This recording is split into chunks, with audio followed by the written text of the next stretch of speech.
మీరు ఇచ్చిన కృపను బట్టి వందనాలు. కూడి వచ్చినటువంటి బిడ్డలు దీవించండి, ఆశీర్వదించి నీ కృపలో బలపరచండి. నీ ఆశీర్వాదాలు నిండుగా ధారాళంగా కృప చేసిన పొందమని మమ్మల్ని మీ చేతులుగా అర్పిస్తూ నీ రక్తాన్ని ప్రోక్షిస్తూ నీ కృపలో బలపరిచి నీ దీవులు నీ ఆశీర్వాదాలు నిండుగా ధారాళంగా మా కృప చేసి మహిమ పొందమని ఈ సమయంలో తండ్రి ఎందు నిమిత్తమతి ప్రార్థన ఇంకెంత ఆసక్తిగా బిడ్డలు ఇక ముఖ్యంగా సండే స్కూల్ పిల్లలు ఎక్కువ మంది వచ్చారయ్యా.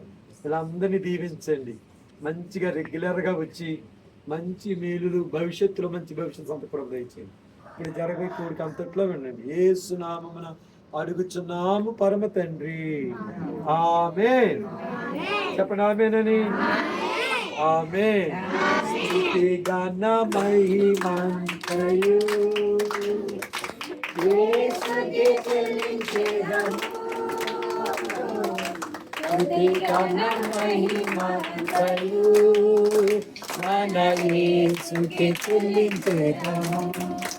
దూతలారా స్తుతించుడి, దూత సైన్యము స్తుతించుడి, శత్రువులారా స్తుతించుడి, నక్షత్రములారా స్తుతించుడి, శత్రువులారా స్తుతించుడి, నక్షత్రములారా స్తుతించుడి. మహిమంతయు యేసుకే చెల్లించెదము, స్తుతిగాన మహిమంతయు మన యేసుకే చెల్లించెదము. హల్లెలూయా. కీర్తనల గ్రంథము 23వ కీర్తన. అవసరం లేదు, ఇది ఎవరేసిన బైబిల్ కీర్తన 23 కీర్తన చదువు, కమల్ చదువుతుంది. కీర్తనల గ్రంథము 23. అందరు చెప్పండి, ఆంటీ వెనకాల చెప్పండి.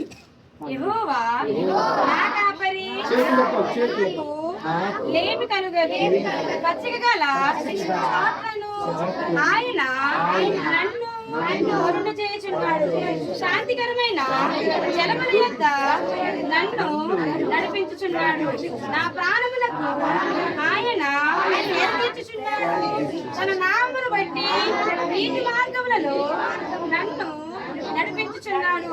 గాఢాంధకారపు లోయలో నేను సంచరించినను ఈ అపాయమునకు భయపడను. నీవు నాకు తోడయుందువు, నీ దుడ్డుకర్రయు నీ దండములు నన్ను ఆదరించు. నా శత్రువుల ఎదుట నీవు నాకు భోజనము సిద్ధపరచుదువు, నూనెతో నా తల అంటి ఉన్నావు, నా గిన్నె నిండి పొర్లుచున్నది. నేను బ్రతుకు దినములన్నీయు కృపాక్షేమములు నారెండవచ్చును. చిరకాలము యెహోవా మందిరములో నేను నివాసము చేసేదను. ఈ వాక్య భాగం అంతా మీరు నడిస్తారు. ఇప్పుడు సాక్ష్యాలు కూడా ఉంది. యేసునామమున ఇచ్చిన మరి మీరు అందరూ మా కొరకు ప్రార్థన చేస్తున్నారా? ప్రతిరోజు మరి అయ్యగారి కొరకు, నా కొరకు, ప్రిన్సమ్ గారి కొరకు, కేవని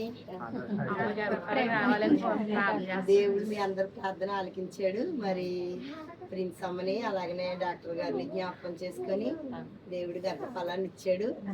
మరి 5వ నెల జరుగుతుంది, వచ్చే వారానికి 6వ నెల వచ్చేస్తుంది. అందుకని మీ అందరి చేత ప్రార్థన చేయించాలని మరి తీసుకుని వచ్చాను అనమాట. చాలా థ్యాంక్స్ మీ అందరికీ, మా కుటుంబం తరఫున ప్రత్యేకమైన కృతజ్ఞతలకి తెలియజేస్తున్నాను. ప్రార్థన ఆలకించే దేవుడు మా బంధువులు కానీ ఎవరికి తెలియదు, మా తమ్ముళ్ళకి తర్వాత వాళ్ళకే తప్ప ఎవరిని పిల్లలేదు. ముందు మా పాప అయితే ఆ 7వ నెలలోనో ఎప్పుడో మన బంధువులందరూ పిలిచి అప్పుడు చేసుకోవచ్చులే అని అంది. కానీ నేనేమన్నానంటే సంఘబిడ్డలు 5 సంవత్సరాల నుంచి ప్రార్థన చేస్తున్నారు నీ గురించి, కాబట్టి ఫస్ట్ వాళ్ళ ఆశీర్వాదం తీసుకోవాలి, ఆ తర్వాత మిగతాదని చెప్పి మరి ఈరోజు అమ్మాయికి డ్యూటీ అసలు, కానీ ఇంకొకరికి మార్పించుకుని మరి మీ అందరూ ఆశీర్వాదాలు కావాలని తీసుకుని వచ్చాము. మరి మీ అందరూ మా బిడ్డ కొరకు ప్రార్థన చేయండి. మిగతా 4 నెలల్లో కూడా దేవుడికి కాపుదలు ఇచ్చి సుఖమైన కాన్పు దేవుడు ఇచ్చేటట్లుగా మంచి మరి బాబో అమ్మాయో ఎవరైనా పర్లేదు దేవుడు ఇచ్చేటట్టు ప్రార్థన చేయండి. నిన్న స్కానింగ్కి వెళ్ళింది, మరి అన్ని కూడా మంచిగా ఉన్నాయి, బేబీ కూడా హెల్తీగా ఉందని మంచి రిపోర్ట్ వచ్చింది కనుక మీరు అందరూ ప్రార్థన చేయాలని మీ అందరికీ ప్రత్యేకమైన వందనాలు.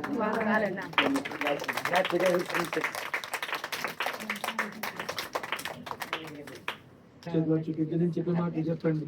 యెహోవా మిమ్మును ఆశీర్వదించి మిమ్మును కాపాడును. యెహోవా మీకు తన సన్నిధిని ప్రకాశింపజేసి మిమ్మును కరుణించి యెహోవా మీ మీద తన సన్నిధి ఉదయింపజేసి మీకు సమాధానం కలుగచేయును. ఆమేన్. మంచిది. ఈ సమయంలో మీ పెద్దోళ్ళందరిలా గుర్తే ఇలా రండి.